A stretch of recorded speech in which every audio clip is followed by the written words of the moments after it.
જેમાં શરીરની રક્ષા કરવી જરૂરી છે, કે જેને આપણે કહીએ દેહ રક્ષા મંત્ર. તો મિત્રો આજે હું તમારા સામે દેહ રક્ષા એટલે કે શરીરની રક્ષા માટેનો મંત્ર લઈને આવ્યો છું. તો મિત્રો બહુ આપણે સમય નહીં બગાડીએ, મંત્ર જોઈએ તો આ પ્રમાણે છે: ઓમ પરબ્રહ્મ પરમાત્મે નમઃ મમ શરીરે પાહી પાહી કુરુ કુરુ સ્વાહા. મિત્રો મંત્ર ફરી બોલી રહ્યો છું: ઓમ પરબ્રહ્મ પરમાત્મે નમઃ મમ શરીરે પાહી પાહી કુરુ કુરુ સ્વાહા.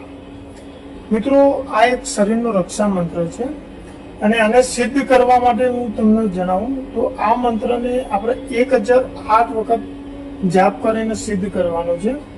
પણ આ મંત્ર સિદ્ધ કરીએ એ પહેલા આપણે મિત્રો જે જગ્યાએ આપણે પૂજા અર્ચના કરવા માટે બેસીએ મંત્ર જાપ કરવા માટે, તો ત્યાં આપણે એક રાઉન્ડ મતલબ કે જે ચપ્પુ હોય એનાથી એક રાઉન્ડ બનાવવાનું છે, અને એક રક્ષા ચોકી મૂકી અને ત્યાં આપણે એની વચ્ચે બેસી અને મંત્રનો જાપ કરવાનો છે, કે જેથી આપણી બી રક્ષા થતી હોય છે. બીજો મિત્રો, આપણે જે કુલની દેવી હોય કે દેવતા હોય એની પૂજા અર્ચના કરી અને એના પછી આ શરીરની રક્ષા મંત્રનો જાપ કરવાનો હોય છે, અને તમે ગુગર કે અગરબત્તીનું ધૂપ આપી અને આ મંત્રનો જાપ કરવાનો. 1008 વખત આનો જાપ કરવાથી આ રક્ષા મંત્ર એ મતલબ કે સિદ્ધ થાય છે. એના પછી આપણે એનો ઉપયોગ કરી શકીએ છીએ.